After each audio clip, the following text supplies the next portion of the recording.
కృష్ణా నది యాజమాన్య బోర్డు విజయవాడలోనే ఏర్పాటు చేయాలని కేఆర్ఎంబీ చైర్మన్ కు విజ్ఞప్తి చేసిన టీడీపీ నేత ఆళ్ల గోపాలకృష్ణారావు. కృష్ణా నది యాజమాన్య బోర్డు కార్యాలయాన్ని గత వైసీపీ ప్రభుత్వం విశాఖపట్నంలో ఏర్పాటు చేయాలన్న అసంబద్ధ నిర్ణయాన్ని పునః సమీక్షించి కృష్ణా బేసిన్ విజయవాడలోనే ఏర్పాటు చేయాలని రాష్ట్ర జలవనరుల శాఖ ఎపెక్స్ కమిటీ మాజీ సభ్యులు, నాగార్జున సాగర్ ఎడమ కాలువ ప్రాజెక్టు కమిటీ వైస్ చైర్మన్, సాగునీటి వినియోగదారుల సంఘాల సమైక్య రాష్ట్ర అధ్యక్షులు ఆళ్ల వెంకట గోపాలకృష్ణారావు నేతృత్వంలో సాగునీటి సంఘాలు, ఏపీ రాష్ట్ర సారథులు, నాగార్జున సాగర్ కుడి కాలువ project committee chairman Pulukuri Kantharao, vice chairman Uppalapati Chakrapani, తూర్పు కృష్ణా డెల్టా డిస్ట్రిబ్యూటరీ కమిటీ చైర్మన్లు ఎర్లగడ్డ రవిబాబు, కొమ్మారెడ్డి రాజేష్, నాగార్జున సాగర్ ఎడమ కాలువ డిస్ట్రిబ్యూటరీ కమిటీ చైర్మన్లు దేవినేని సత్యనారాయణ, పామర్తి శ్రీనివాసరావు, ఇతర కార్యవర్గ సభ్యులు హైదరాబాద్ జల సౌధలోని కేఆర్ఎంబీ కార్యాలయంలో కేఆర్ఎంబీ చైర్మన్ అతుల్ జైన్ ను కలిసి పూర్తి వివరాలతో వినతి పత్రం సమర్పించారు. అందరికీ నమస్కారం. ఆళ్ల వెంకట గోపాలకృష్ణారావు, అధ్యక్షులు, ఏపీ సాగునీటి వినియోగదారుల సంఘాల సమాఖ్య. ఈ రోజు ఆంధ్రప్రదేశ్ లో ఇటీవల ఏర్పడిన సాగునీటి సంఘాల వ్యవస్థలో కొత్తగా ఎన్నికైన ప్రాజెక్ట్ కమిటీ చైర్మన్లు, అలాగే డిస్ట్రిబ్యూటరీ కమిటీ చైర్మన్లు సాగునీటి సంఘాల సమాఖ్య తరఫున రావడం జరిగింది.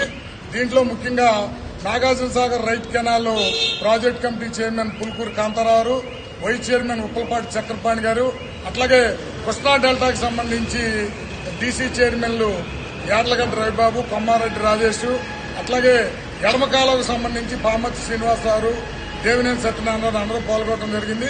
ముఖ్యంగా మేము ఒకటే మనవి చేస్తున్నాం. ఆంధ్రప్రదేశ్ పునర్విభజన చట్టం 2014 ప్రకారం గతంలో 2014-19లో గాని 2019-24లో గాని రాష్ట్ర ప్రభుత్వాలు కృష్ణా నది యాజమాన్య బోర్డు ప్రధాన కార్యాలయాన్ని కృష్ణా బేసిన్ విజయవాడలోనే పెట్టాలని కేంద్ర జలశక్తి శాఖకి పలుమార్లు విన్నపాలు చేయటం జరిగింది. అట్లాగే సాగునీటి సంఘాల సమాఖ్య తరఫున కూడా అనేక సార్లు విన్నపాలు చేశాం. ఇప్పుడు ప్రస్తుతం రాష్ట్రంలో ఎన్డీఏ ప్రభుత్వం ఏర్పడిన తర్వాత కూడా మా గౌరవ విజయవాడ పార్లమెంట్ సభ్యులు కేశినేని చిన్ని గారు, గౌరవ నర్సరావుపేట పార్లమెంట్ సభ్యులు మన లావు శ్రీకృష్ణదేవరాయలు గారు కూడా రిప్రజెంట్ చేసిన దాని మీద రేపు కృష్ణా నది యాజమాన్య బోర్డు మీటింగ్ జరుగుతుంది. తెలంగాణ, ఆంధ్ర రాష్ట్ర అధికారులతో మేము ఒకటే ఈరోజు చైర్మన్ అతుల్ జైన్ గారిని కలిసి ఒకటే మనవి చేయడం జరిగింది. గతంలో మన ఆంధ్రప్రదేశ్ గాని కేంద్ర జలశక్తి శాఖ మధ్యన జరిగిన నిర్ణయాలను పరిగణలోకి తీసుకుని కృష్ణా నది యాజమాన్య బోర్డు ప్రధాన కార్యాలయాన్ని Krishna basin rail road connectivity, విమాన కనెక్టివిటీ ఉన్న విజయవాడలోనే అందరికీ ఏర్పాటు చేయమని చెప్పి కోరటం జరిగింది. ఆయన దానికి సానుకూలంగా స్పందించారు. గత వైసీపీ ప్రభుత్వంలో 1924లో అసంబద్ధంగా విశాఖపట్నంలో ఏర్పాటు చేయమని ఒక ఉత్తర్వులు ఇచ్చారు. దాన్ని మేము తీవ్రంగా గర్హిస్తా ఉన్నాం. విశాఖపట్నంలో కేఆర్ఎంబీ కార్యాలయం ఏర్పాటు చేయడానికి ఇదేమన్నా వాటర్ పార్కా, అమ్యూజ్మెంట్ పార్క్ అండి? ఇది అంటే ఏంటి? మీ ఇష్టం వచ్చినట్టు మీరు ఉత్తర్వులు ఇస్తారా? మేము గట్టిగా గత ప్రభుత్వాన్ని వైసీపీ ప్రభుత్వాన్ని ప్రశ్నిస్తా ఉన్నాం.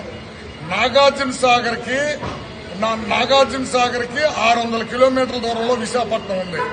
శ్రీశైలానికి 800 కిలోమీటర్లో ఉంది. ప్రకాశం బ్యారేజ్ కి 400 కిలోమీటర్లో ఉంది.